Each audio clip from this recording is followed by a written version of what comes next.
Señor López, ¿ha visto usted la portada del Mundo, esa foto de José Luis Ábalos con el señor Koldo el mes pasado? No. ¿Qué le parece que se hubieran Este es visto Pachi López, el portavoz del PSOE, en los pasillos del Congreso. Hace referencia a la portada de este periódico que ha revelado que la Guardia Civil cazó a su todavía compañero de partido, que no de grupo parlamentario, José Luis Ábalos, con la trama, hace tan solo un mes. Y vemos en esa portada una imagen de Ábalos con un cigarro en la boca, inconfundible. ¿Con quién? Pues sí, efectivamente, con Koldo. ¿Y dónde está lo relevante? Te puedes preguntar. Pues en que los investigadores creen que Ábalos hacía de intermediario.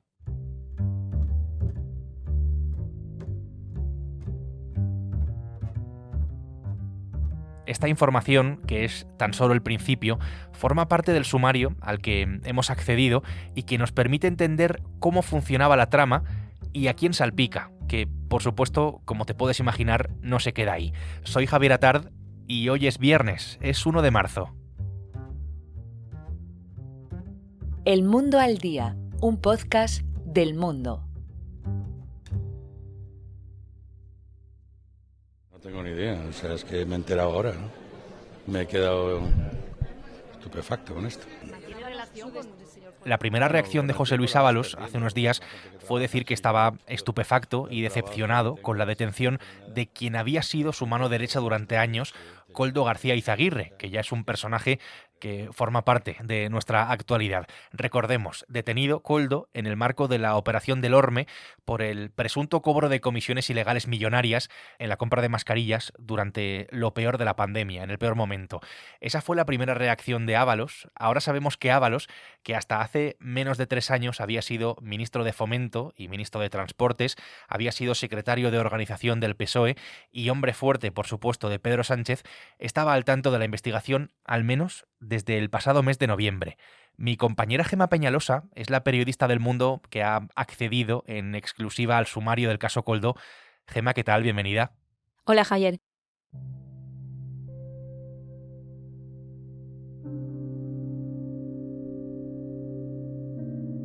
Ábalos conocía la investigación. Pues según los informes de la UCOSI, estaba al tanto de la investigación de la Guardia Civil sobre Koldo, al menos desde el pasado mes de noviembre, que es cuando, según consta en el sumario, el hermano de Koldo, Joseba, le hace entrega de 3 informes. Koldo García Izaguirre, persona clave. Su hermano Joseba, también imputado, persona clave en el caso. La Unidad Central Operativa de la Guardia Civil sostiene que el día 4 de noviembre de 2023, que era sábado, por cierto, Koldo le entregó a su hermano Joseba esa documentación para Ábalos. Hasta ahí se llega, curiosamente, porque los investigadores los estaban siguiendo, Gemma, al milímetro. Obviamente sí que hay intervenciones telefónicas, hay también pues seguimientos, se les fotografía. Esto forma parte de la investigación que ha comandado la UCO, pero dirigida por la Fiscalía Anticorrupción. Volvamos a esa fecha clave del sábado 4 de noviembre. Koldo le deja los documentos a Joseba dentro de un vehículo. Joseba recoge ese vehículo en casa de Koldo y viaja hasta Valencia. Ábalos es valenciano. Entra en un domicilio con un sobre y sale al poco tiempo. 8 minutos después, tan solo 8 minutos, Ábalos, cazado por las cámaras de los investigadores, sale de ese mismo portal. ¿Qué sabemos de lo que le entrega? Le hace entrega de 3 informes que presuntamente y según los investigadores les han facilitado miembros de la cúpula del Ministerio de Transporte que todavía siguen estando en sus cargos. Altos cargos del Ministerio de Transportes que dirigió Ábalos en su momento y que ahora dirige el polémico, por decirlo suavemente, Óscar Puente, que se ve salpicado por esto, puesto que esas personas integran hoy en día su núcleo duro, el núcleo duro del ministerio que él dirige. Aquí la cuestión es que Koldo pudo contar con la ayuda de esos altos cargos del Ministerio de Puente para informar a Ábalos sobre la investigación. Ese encuentro se produjo días antes en la marisquería La Chalana, que es casi su centro de operaciones.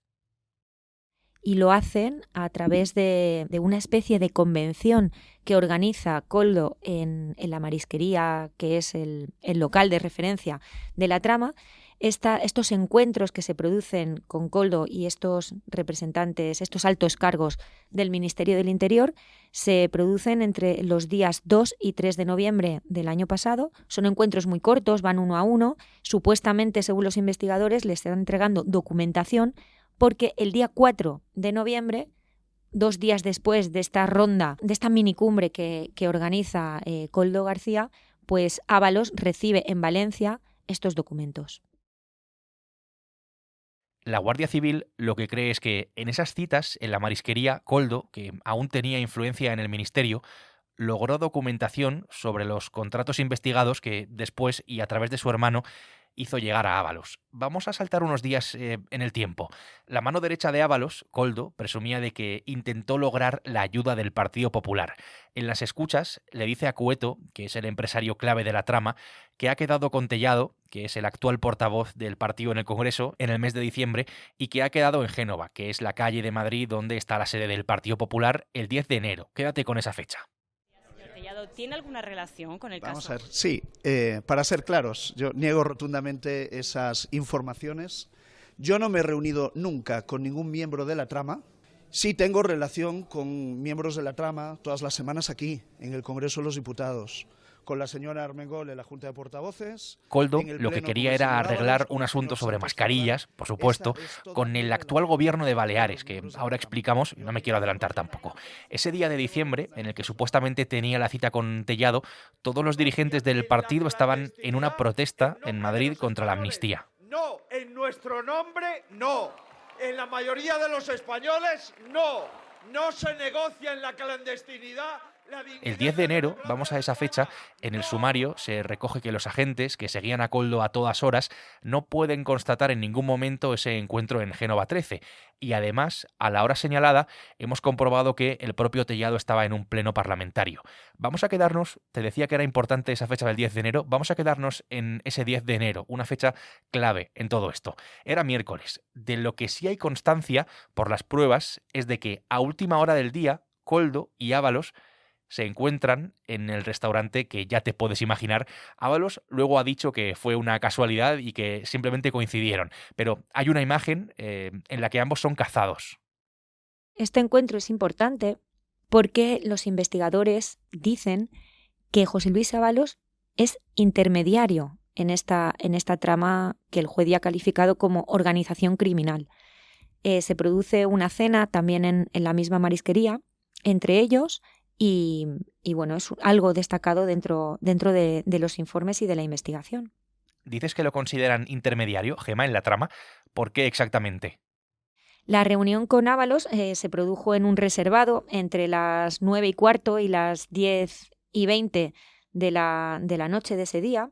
Y bueno, la cena entre ambos obedecería a la reclamación de Baleares sobre el pago que el gobierno de Francina Armengol hizo en 2020 a la trama. Koldo lo que quería, según la UCO, era tratar el asunto con el exministro después de haber mantenido contactos con Juan Carlos Cueto, que es el propietario de la principal empresa de la trama, de Soluciones de Gestión, y este sería el motivo de esta reunión. Es que es importante también destacar que un día antes de cenar con el exministro en la marisquería, Cueto llamó por teléfono a Koldo García para pedirle que antes de que se marchase de viaje a Perú al día siguiente le dijese algo a un tercero. Ese tercero, piensan los investigadores, que es Ábalos, y por eso sostienen que se trata de un intermediario. José Luis Ábalos, intermediario de la trama para los investigadores. Ahí está esa cuestión. Es el principal salpicado, pero tampoco es el único. Gemma, gracias por contarnos parte de esta información a la que has accedido. Gracias a ti, Javier. Normalmente no hago declaraciones antes de entrar en la mesa, ya lo saben, pero como estoy muy indignada voy a decir algo que creo que es importante. Indignadísima estoy, no indignada. Es que en todo caso nosotros seríamos afectados, no para nada, parte de nada. La información de Gemma nos lleva indudablemente a Baleares, bajo el mandato como presidenta autonómica de Francina Armengol del Partido Socialista, que actualmente es la tercera autoridad del Estado, es la presidenta del Congreso de los Diputados. Hace unos días se mostraba indignadísima de que se la relacionara con el caso Koldo. Pues bien, en los pinchazos telefónicos, dos responsables de la empresa investigada por las mascarillas hablan de que el problema radicaba o estaba en la señora, así, la señora, que había sido presidenta de aquí, eso es lo que dicen. Aunque es cierto que la Guardia Civil no acaba de poner nombre a quién es exactamente la señora. La trama, en todo caso, nos lleva a las islas. En Mallorca está Eduardo Colom, que es el delegado del Mundo allí. Edu, ¿qué tal? ¿Cómo estás? Hola, Javier. más allá de quién sea o quién deje de ser la señora, a Armengol, que no está imputada, eso hay que dejarlo claro, y más allá del sumario, porque esto no está dentro, sí que le salpica el caso y además claramente. Sí, así es. Francina está salpicada, si bien es cierto que no investigada, sí que está salpicada directamente. Y lo está por una sencilla razón, y es porque su gobierno en Baleares, el que ella presidió entre los años 2019 y 2023, fue uno de los que pagó por la compra de estas mascarillas a la trama que se vincula con el asesor de Ábalos. Pagó 3,7 millones de euros públicos el gobierno que ella presidía y para más INRI por unas mascarillas que nunca llegaron a utilizarse. Por tanto, se puede decir que es uno de los contratos más sospechosos y que están bajo el foco de los investigadores precisamente por ese plus de que fue un dinero derrochado y que ahora se reclamará de vuelta. Las mascarillas en cuestión no se utilizaron porque no servían para nada. Eran unas mascarillas que aquí hemos llamado ultra fake, en fin, inservibles, porque no cumplían con los requisitos, con los estándares de calidad. Esas mascarillas estaban diseñadas y compradas teóricamente para distribuir entre los centros hospitalarios a sanitarios y a pacientes, pero cuando el Centro Nacional de Medios de Protección, que analizó esa mercancía, esa carga formada por 1,4 millones de mascarillas, como digo, cuando analizó esa carga, detectó que no cumplían con los requisitos. Eso fue en junio de 2020 y pese a eso el pago siguió adelante y el expediente incluso se cargó a los fondos comunitarios de la Unión Europea por parte del gobierno balear que presidía Francina Armengol. Esto ha generado una serie de problemas a posteriori porque Armengol endosó a la Unión Europea, a los fondos europeos, ese gasto en mascarillas a pesar de que eran defectuosas y de que lo sabían. Cosa que, por cierto, ocultó. Y no solo eso, no solo ocultó, sino que Edu además expidió un certificado, por paradójico que parezca, un certificado de calidad. Sí, lo que hizo el gobierno balear, sorprendentemente, después de que tuviera y recabara informes que le decían que esas mascarillas no cumplían con la calidad, fue expedir un certificado a la empresa investigada hoy, no entonces, donde le decía que el suministro había sido satisfactorio y por tanto era un certificado de calidad. Eso es lo que desvelamos en el periódico El Mundo y eso tiene dos consecuencias. En primer lugar, permitía a esa empresa seguir contratando con administraciones públicas y en segundo lugar, lo cual es muy importante, podría utilizarse hoy por parte de esa empresa investigada como argumento de defensa para una eventual reclamación del dinero que actualmente está en tramitación, porque podría alegar que el propio gobierno de Francina Armengol le certificó por escrito que su suministro había sido correcto, cuando los informes decían que las mascarillas eran inservibles para el uso que se había contratado.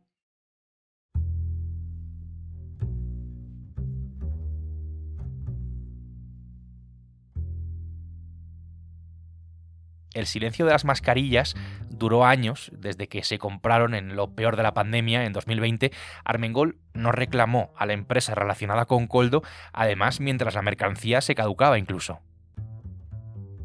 Sí, bueno, hay un elemento que es muy llamativo y es que la Guardia Civil y la Fiscalía Anticorrupción recabaron ese expediente en julio de 2022. Es decir, 2 años después de que se compraran las mascarillas, el gobierno balear tuvo que entregar esa documentación a la Guardia Civil y en Baleares, desde luego, nadie sabía nada acerca de este expediente, el silencio fue total y la reclamación del dinero solo se puso en marcha administrativamente en marzo de 2023. Es decir, casi 3 años después de haber comprado las mascarillas fake, como decimos en El Mundo, es decir, absolutamente defectuosas para el uso para el que se habían comprado.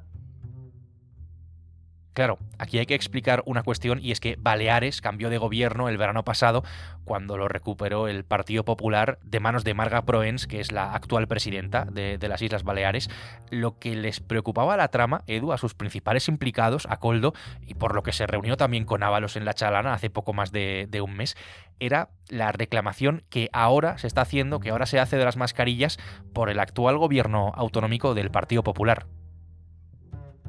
Sí, eso es lo que se deduce del sumario judicial, que la trama estaba muy preocupada por esa reclamación, porque claro, se les exige que hagan frente al dinero que cobraron por esas mascarillas que, como digo, nunca se emplearon y además fueron objeto de informes desfavorables por parte de las autoridades sanitarias.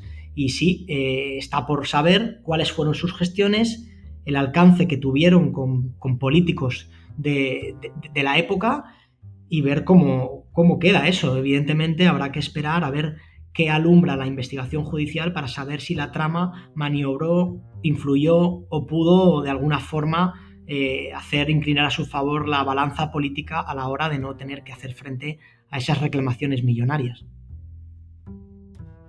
Esto es lo que sabemos, es la principal información sobre la rama balear, pero quedan, Edu, algunas preguntas en el aire, nos quedan algunas, no sé cómo llamarlo, incógnitas tal vez, creo que sí, creo que son bastante evidentes, preguntas que nadie allí en Baleares ha querido responder todavía, especialmente, y aquí apuntamos a los principales exdirigentes del Partido Socialista. La primera pregunta es clara y sencilla. ¿Quién les dijo que compraran mascarillas a esta empresa? ¿Quién dijo al gobierno de Armengol, esta es la empresa que os llevará mascarillas? Y la segunda gran pregunta es ¿por qué se tardó tanto tiempo en reclamar el dinero de vuelta si ya había informes que decían que las mascarillas no se ajustaban a la calidad por la que se habían contratado? Creo que cualquiera de nuestros oyentes entendería si le ponemos un ejemplo muy práctico y de andar por casa, que es si uno compra un coche y le dan una moto, no tarda 3 años en reclamar el dinero de vuelta. Bueno, pues es algo parecido. Y esas son las grandes incógnitas que, como digo, nadie ha querido aclarar a los ciudadanos de Baleares, que a la postre son los grandes perjudicados, más allá de las responsabilidades políticas, porque 3,7 millones de euros públicos han sido claramente derrochados. Ahí quedan esas dos preguntas en el aire. Eduardo Colom, Mallorca, gracias por toda la información. Gracias a vosotros, Javier.